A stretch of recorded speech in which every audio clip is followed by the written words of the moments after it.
If you change nothing, nothing is gonna change. Hi everyone, welcome back to this space where we learn, grow, and have fun at the same time. My name is Maureen, and we are doing a mini series called Transitioning. It's my story from being to becoming.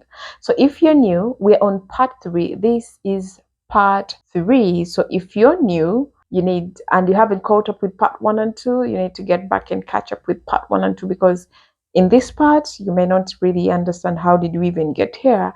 So we part 3, and we are talking about making decisions, making, remaking, revising, revisiting, all of that. And yeah, how did I get to the part of making decisions or to change my life? Change is a factor of life, and it's key. So we ended part 2 when had secured a job, and I can't explain, because in that process there were so many emotions going on.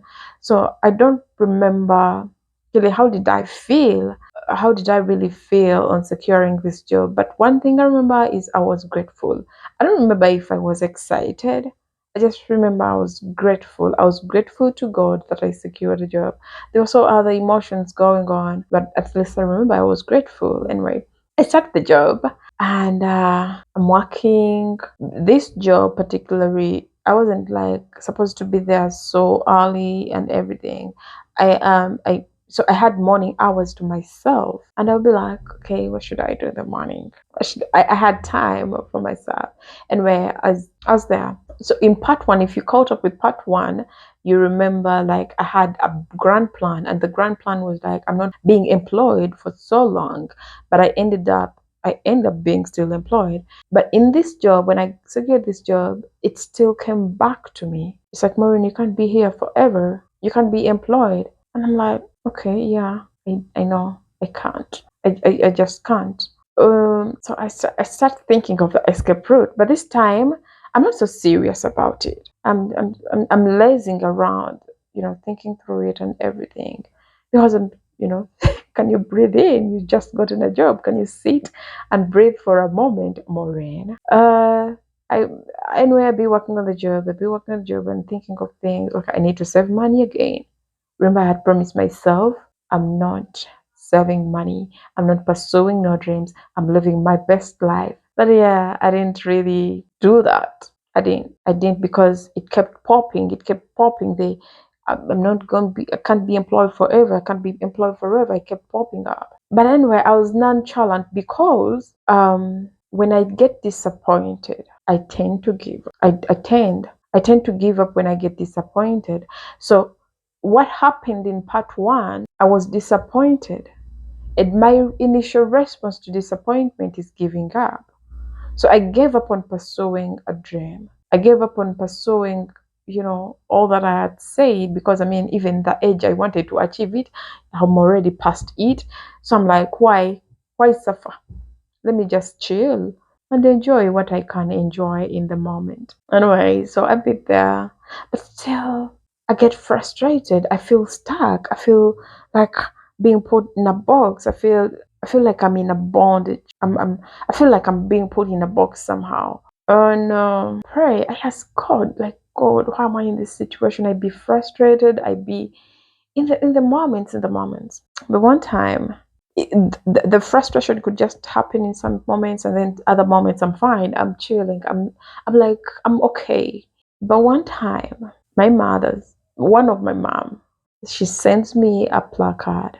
A placard is this. I don't know how they say. I don't know, but they are like a notice. A notice like the.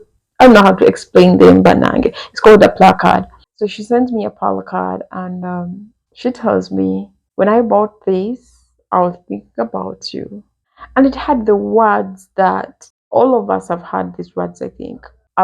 All of us have ever heard these words. She sent me a photo with the message attached. And she said the words on the placard were, if you change nothing, nothing is gonna change. And when I read it in the first time, and the message is like, yeah, I thought about you when I was buying it. I was like, oh wow, my mom, she think about me. I was excited. That is my initial response to things. Like, my initial response is excitement. I'm so optimistic. I'm so positive.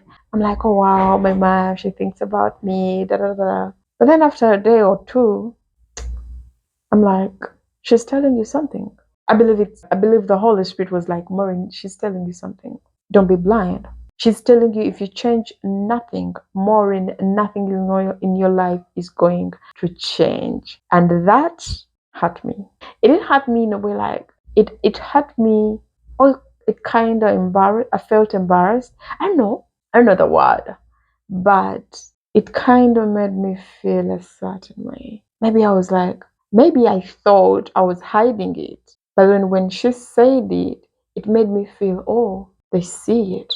I'm not hiding anything. They see it. So it made me feel bad. Like I'm exposed. I'm exposed that I'm stuck in life. But then it was the ultimate game changer. I was like, Maureen, you have to change things around. You have to change things around. And there were areas that I saw that I was failed financially, relationship wise, and what? I think financially and relationship wise, I had failed. And even personally, as a like my attitude, I think there was personal development financially and relationships. So I am like, I was a social media fanatic. I'm an internet girl. I'm like, okay, let's get it. How am I gonna? I started looking for information, for knowledge on how to improve my finances, how to improve my relationships. What is the problem? I so many light bulbs came on, and I realized I had failed in these relationships because I make the choices, and the choices I make are wrong. So many light bulbs came on, and I realized that the decision making, I have the control of the decision making for my life, for the things to do in my life, to change things in my life. I'm in control of that. There's so many things I may not be in control, but that changing things in my life, I am in control. I had to make decisions. But then this time, I had to make informed decisions. At least, I mean, once bitten, twice shy. I had to make informed decisions. I had to seek knowledge. I had to understand. I had to. So I looked up to the people maybe I would want like inspiration. I don't want to be like anybody, to be honest. I want to be me. I want to walk to walk the places, to walk in the spaces that I was created to walk into.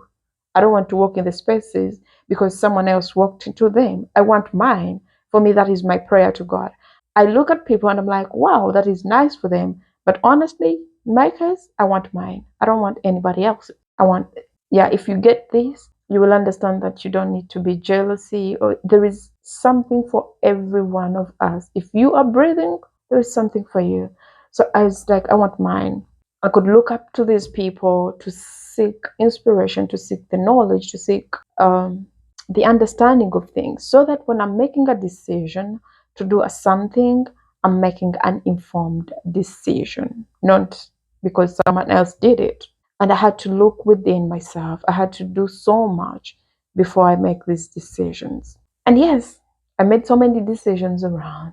I'm like, what do successful people do? I'm like, okay, what do work relationships? Why did I fail in these relationships? What is the common factor? Why did they fail the relationships? Why is my financial status looking like this? What is my purpose? I asked myself questions, and the answers are always within. So as I'm closing this part, the most important thing, or the turning point that happened for me in this part, is my mother. One of my mothers sending me this parlor card that said, if you change nothing, nothing's gonna change. And the words, like I said, they are common. Everyone has ever heard them. But this time, because they came from someone I consider of high regard, someone that is close to my heart, someone is so valuable in my life, so important, it spoke to me. It hit home, and I had to make a change. I had to make decisions that are bettering my life. But then making informed decisions is not all. It's that's not all. You have to walk the decisions. You have to live the decision. There are so many people who have the knowledge but have failed to apply the knowledge. once I got the knowledge, I had to actually intentionally walk through the decisions that I made. And in part 4, I'm sharing the actual working of the decisions. What did I actually do to change things around in my life? So in part 4, we're coming for that. Remember to spread love and not hate. See you next time. Bye.